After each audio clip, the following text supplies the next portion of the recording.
Un saludo cordial para todos. Retomamos las clases. Continuamos con la segunda unidad.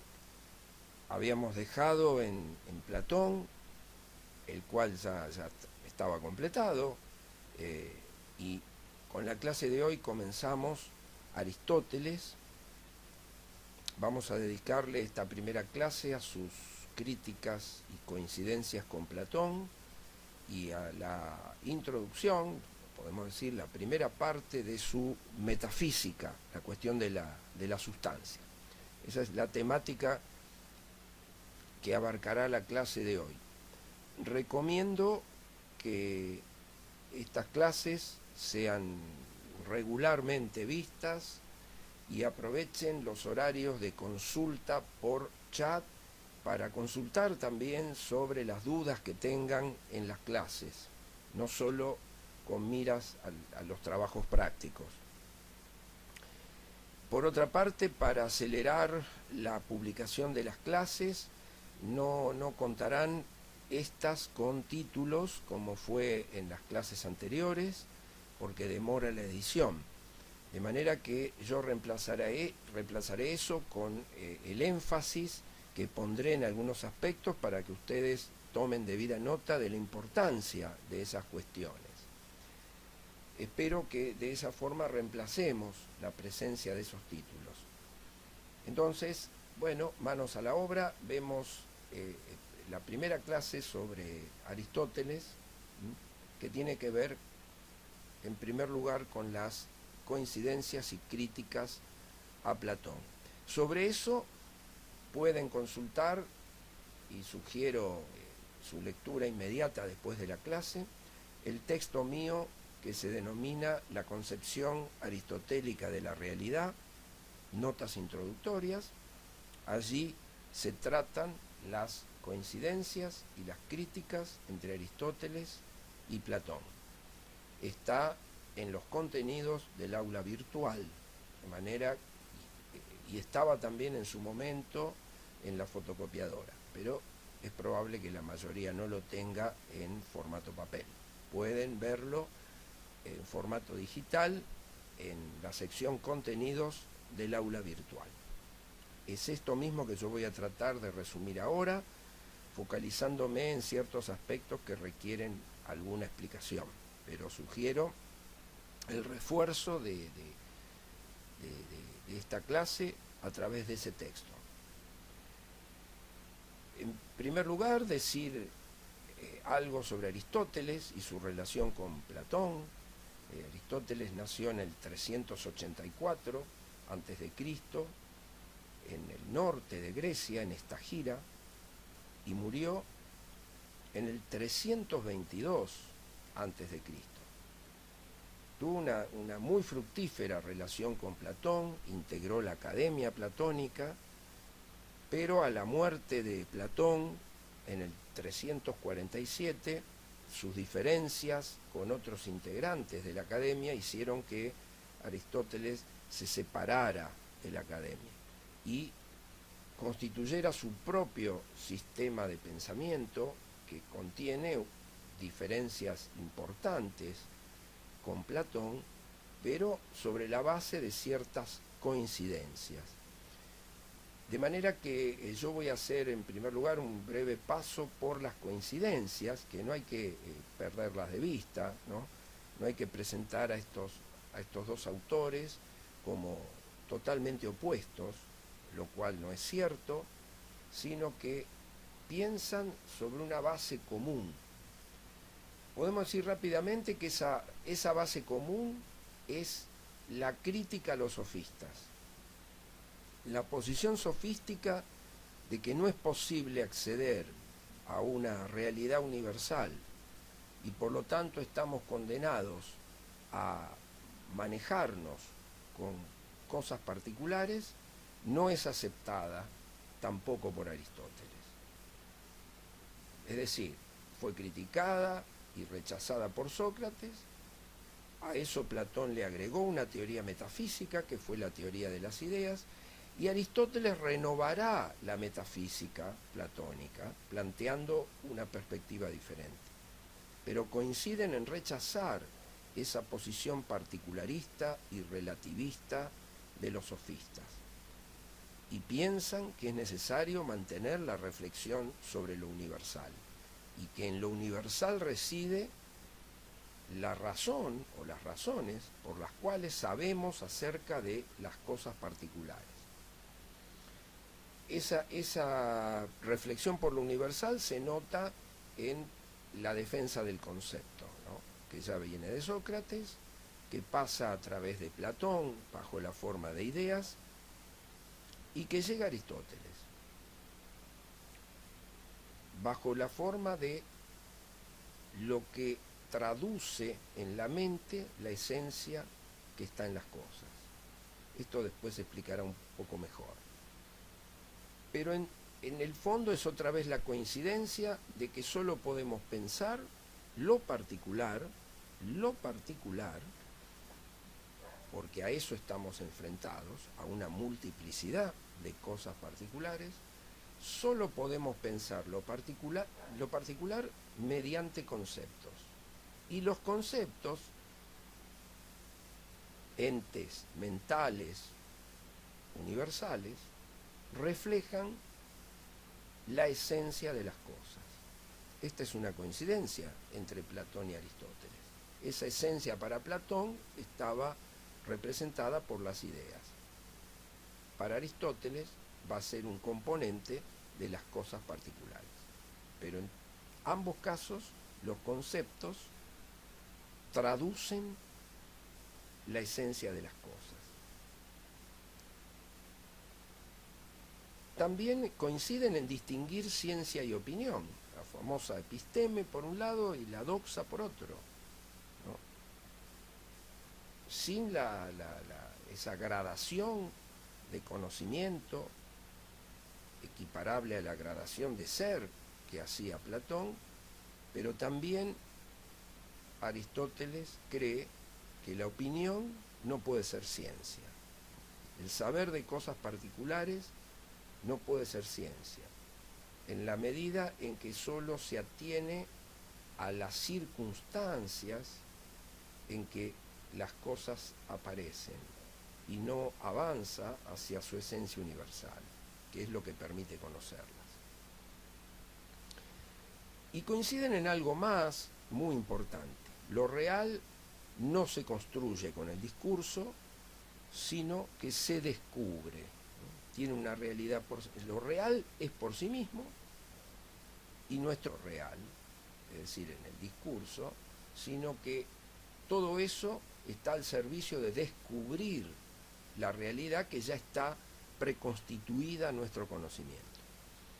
Bien, aquí están las coincidencias básicas que son importantísimas, es un suelo común a partir del cual Aristóteles fija una posición diferente en un aspecto decisivo, que podríamos decir es la respuesta a la pregunta ¿dónde reside la esencia? ¿Dónde reside la esencia? Dijimos que ambos piensan que el concepto refleja la esencia de las cosas. Pero para Platón, esa esencia de las cosas está representada por las ideas, y las ideas tienen una posición separada de las cosas particulares. Por lo tanto, Platón resuelve la cuestión separando el universal de lo particular. ¿Qué quiero decir con resuelve la cuestión?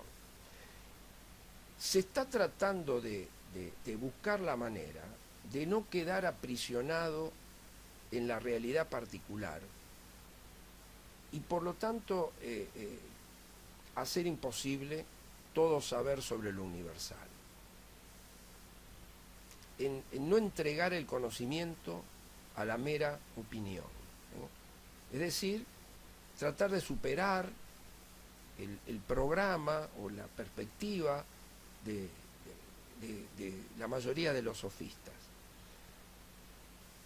para que eso relativo, cambiante y particular, que son las cosas, no agote el conocimiento y por lo tanto lo universal pueda tener su papel, Platón lo separa y lo presenta como una idea preexistente a nuestro conocimiento y por lo tanto fuera de la cosa. Ya dijimos en su momento que no es cuestión de buscarle un lugar físico a las ideas, son entes ideales. Lo importante es que son independientes de las cosas particulares, es decir, los universales de las cosas, aquello que nos permite saber de ellas, para Platón, están separados de las cosas particulares. La crítica de Aristóteles va por ese lado. Al separar, lo que ha hecho Platón es crear un problema de relación. Se nos tiene que plantear el problema de cómo influyen las ideas para que las cosas sean de un modo determinado. Entonces, pongamos el ejemplo de la realidad natural. ¿Por qué una planta se comporta como se comporta? Nace, se desarrolla y muere. ¿Por qué una planta de girasol termina en semillas, en flores, desarrollando plenamente su capacidad? ¿Por qué sucede eso? Siendo que nosotros no intervenimos, a lo sumo la plantamos, pero si no hiciéramos nada de eso, la naturaleza se reproduciría a sí misma, ¿no? Bueno, la respuesta que da Platón es que eso sucede por la idea de la planta respectiva, que es la que conduce el proceso. Entonces la pregunta de Aristóteles es ¿cómo puede conducir el proceso desde una separación y siendo un ente ideal? Entonces, el problema de la teoría de las ideas para Aristóteles es que no rinde cuenta de cómo se produce la sucesión natural de las cosas. Es cierto que también lo extiende a los productos humanos, ¿no? Y entonces también si decimos cómo es posible que haya una casa, bueno, Aristóteles dice, para que haya una casa es necesario que haya un arquitecto y constructores que colaboren con él, que plasmen su idea, y materiales adecuados, todos puestos de un modo determinado y con un trabajo preciso para que la casa aparezca. La idea de casa, entonces, a lo sumo puede decirse, es la idea que está en la mente del arquitecto, pero eso no es la idea de casa de la cual habla Platón. Lo mismo con la planta, se necesita una semilla de una planta anterior, que haya caído de esa planta o bien que haya sido plantada por el hombre en una tierra adecuada. Se necesita todo eso para que haya planta, pero ahí no está la idea de planta. Entonces, el problema de la teoría de las ideas para Aristóteles es que no explica cómo se produce la sucesión de los fenómenos en la naturaleza. Y por extensión tampoco explica cómo los hombres producimos objetos, que en realidad lo que hacemos es copiar el proceso de la naturaleza.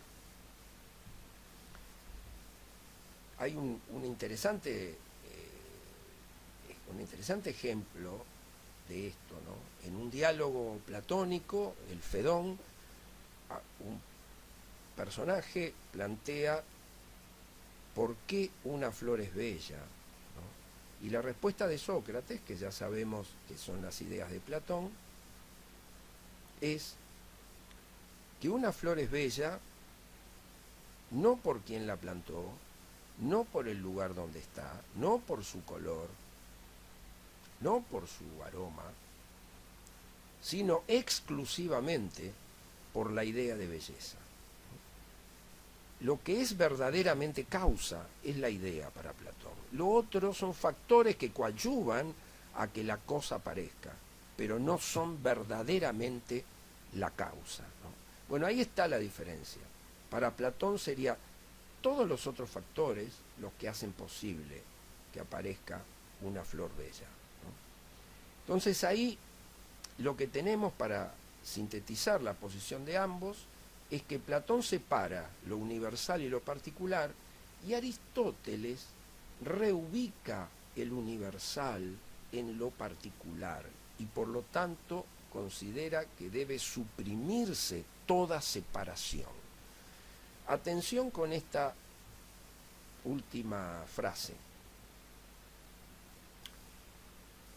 Está mal interpretada la relación entre Aristóteles y Platón si decimos que Platón duplicó innecesariamente la realidad, los mundos, y que como el mundo sensible es aquel que tenemos que explicar, sería un recargar de una manera inútil ese mundo con otro mundo. Y entonces la operación de Aristóteles sería dejar fuera el mundo inteligible y quedarse con el sensible. Esa interpretación que a veces hemos escuchado en los alumnos, en muchos alumnos, es completamente errónea. Por eso sugiero la lectura del texto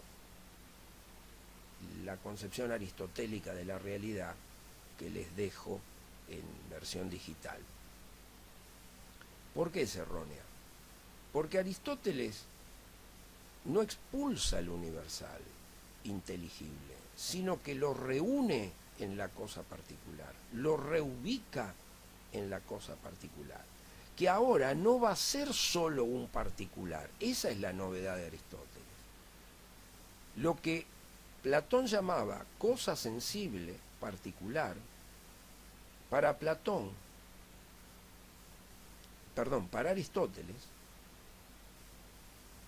tiene un componente sensible, pero tiene también un componente inteligible. La realidad particular, para Aristóteles, no es sólo sensible, sino que incluye el universal inteligible que la inteligencia nuestra puede captar, pero que los sentidos no perciben. Entonces, la posición aristotélica implica reubicar lo universal en lo particular y suprimir la separación que había postulado Platón. Bien, dicho esto, creo que podemos ingresar a la primera parte de la metafísica de Aristóteles, la cuestión de la sustancia, porque tiene mucho que ver con este planteo que hace Aristóteles frente a Platón. Y dejaremos para la clase próxima el resto de la metafísica.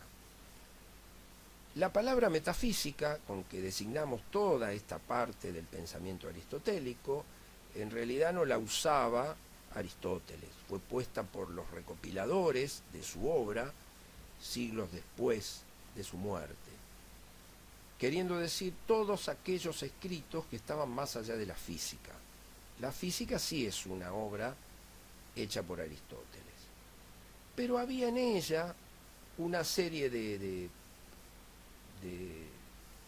principios, de criterios generales, universales, que explicaban la totalidad de la realidad y que de ellos dependían los principios que iban a regir a los entes particulares, sean los de la naturaleza, sean los objetos hechos por el hombre y al hombre mismo. Ahí todas esas realidades particulares, en esos textos aristotélicos, aparecían regidas por principios primeros. Entonces Aristóteles le llamaba más bien a lo que nosotros decimos metafísica, filosofía primera. La filosofía primera era la ciencia suprema, la ciencia del ser en tanto ser. o de los primeros principios y de los últimos fines. ¿Por qué ciencia del ser en tanto ser? Porque habla del ser en su condición más general, seres particulares de los cuales se ocupan las ciencias particulares. A las pocas que había en su tiempo, física, matemática, Aristóteles le llamaba filosofías segundas, porque dependían, para conocer sus entes particulares, de los principios más generales de la filosofía primera. Entonces, esto que vamos a explicar ahora sobre la sustancia y lo que veremos en la clase próxima, se refiere a eso, a la filosofía primera, y que luego se llamó metafísica aristotélica. Bien, la metafísica aristotélica comienza con la cuestión de la sustancia. ¿A qué le llama Aristóteles sustancia? Está la clave de su diferencia con Platón. Platón simplemente llamaba a la realidad particular cosas sensibles.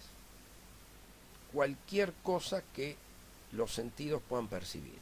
Cosas sensibles.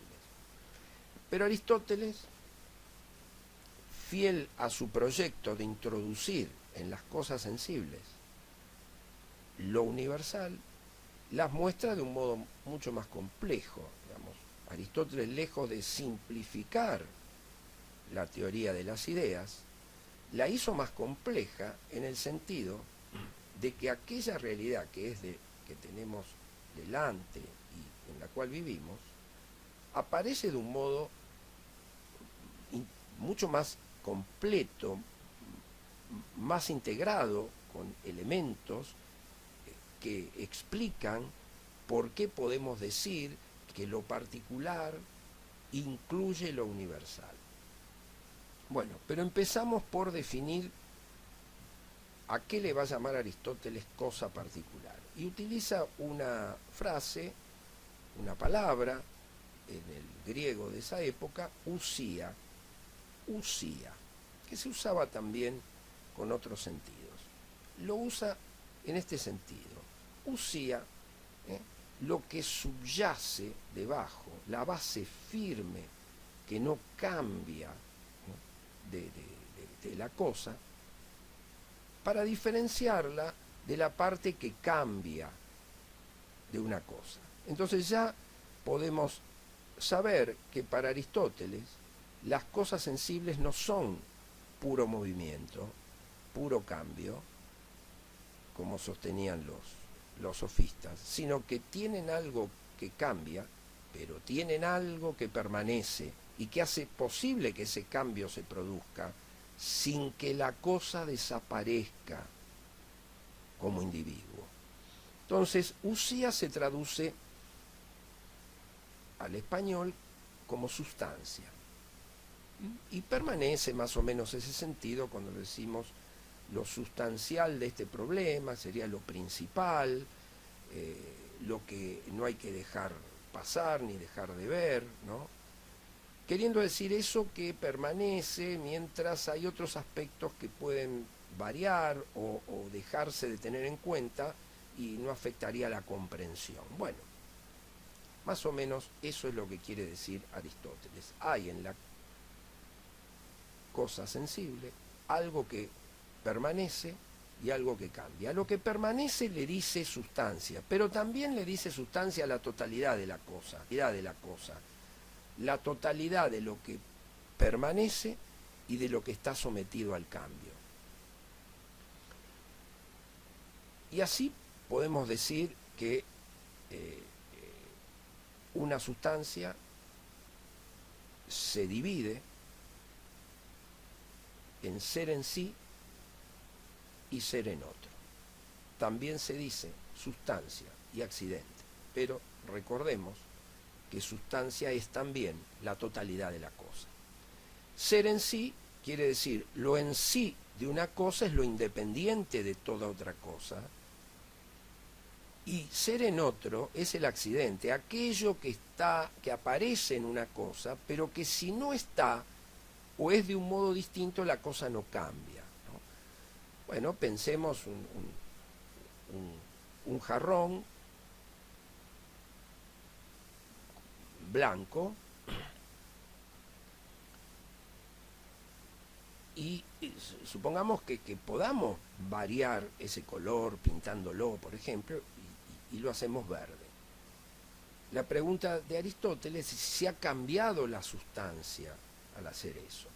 Entonces la respuesta de él es, no, el jarrón sigue siendo jarrón, lo que le importa a Aristóteles es que el jarrón sigue siendo jarrón.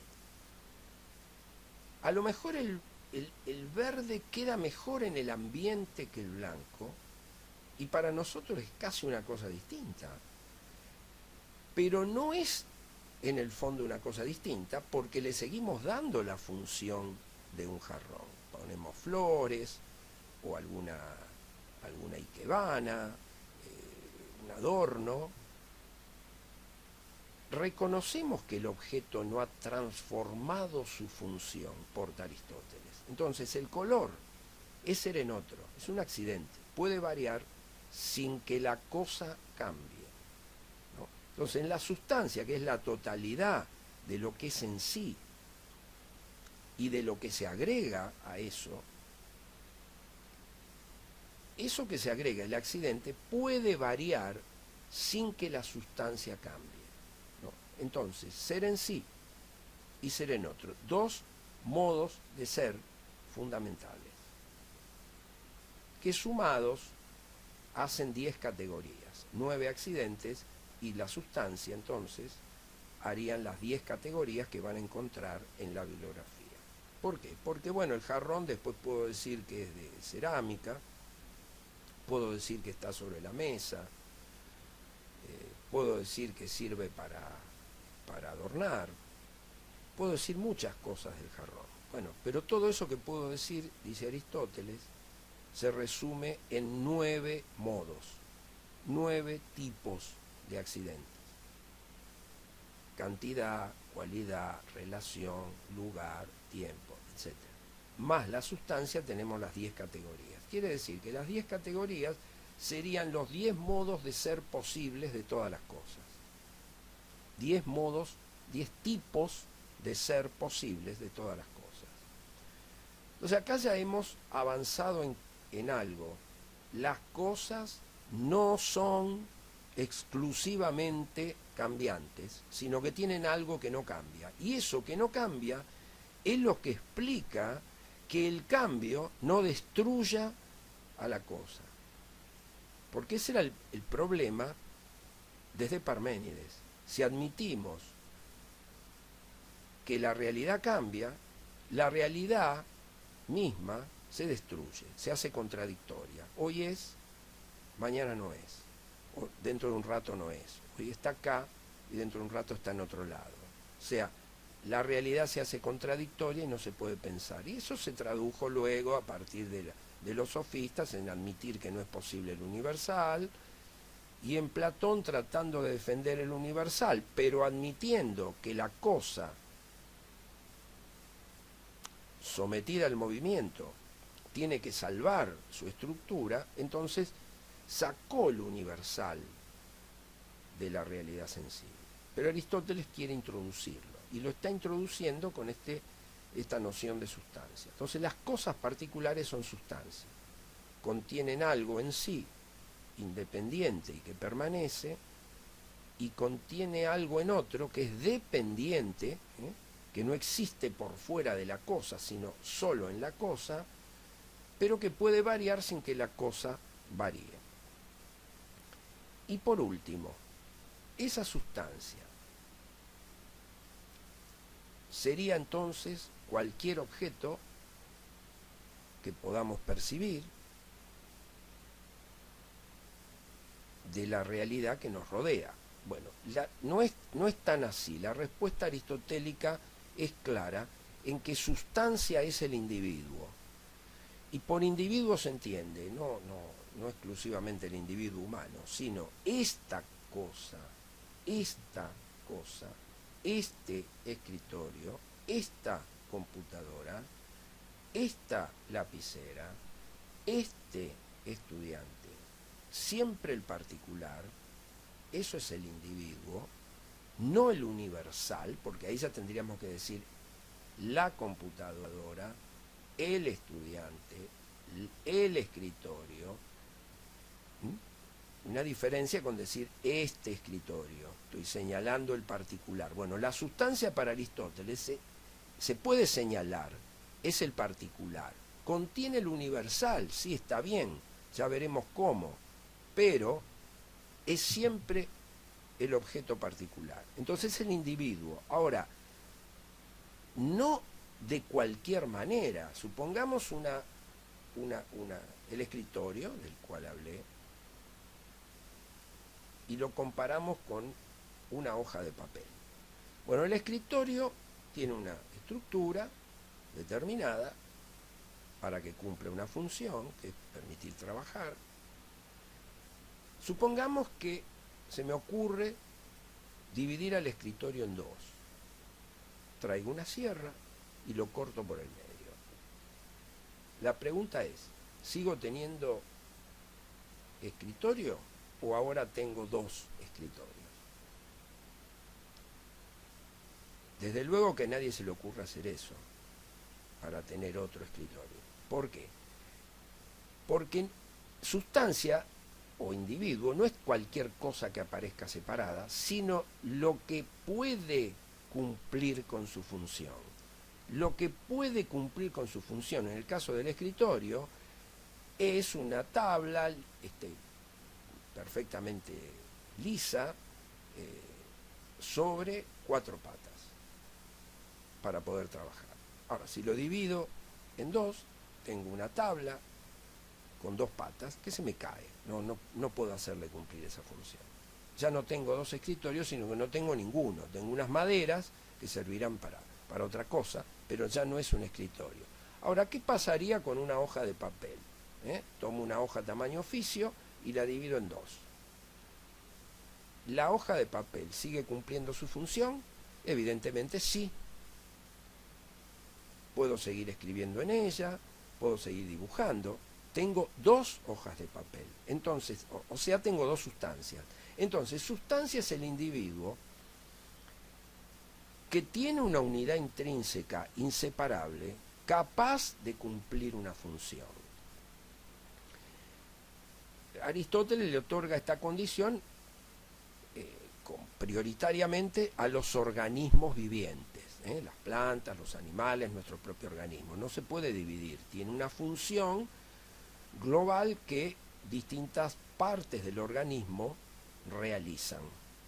Y por lo tanto no se pueden quitar esas partes sin destruir al todo. Pero también lo extiende la condición de sustancia a los objetos producidos por el hombre, que son el caso de los ejemplos que yo di, el escritorio, la hoja de papel. También son sustancia en la medida que son individuos que cumplen una determinada función y que necesitan esa estructura intrínseca. En consecuencia, tenemos allí delineado cómo Aristóteles presenta la cosa particular ahora preparada para recibir el universal. ¿Preparada en qué sentido? En que ya se ve en la cosa particular llamada sustancia una parte que no varía, el ser en sí, y una parte que sí varía sin que la sustancia se destruya. El ser en otro, el accidente. Si cambio el color de una cosa, esa cosa sigue existiendo. Ahora, supongamos el jarrón, lo hemos cambiado de blanco a verde. Ahora, si el jarrón lo divido al medio, no tengo ningún jarrón ya. Tengo un montón de cerámica separada, pero ya no tengo la sustancia jarrón. ¿Ven? Esta es la mirada de Aristóteles sobre las cosas particulares, que nos va a permitir después, lo veremos la próxima clase, entender cómo actúa el universal, de modo de que la cosa pueda estar sometida al movimiento sin destruirse. Lo vemos en la próxima clase. Muchas gracias y hasta la próxima. Muchas gracias y hasta la próxima.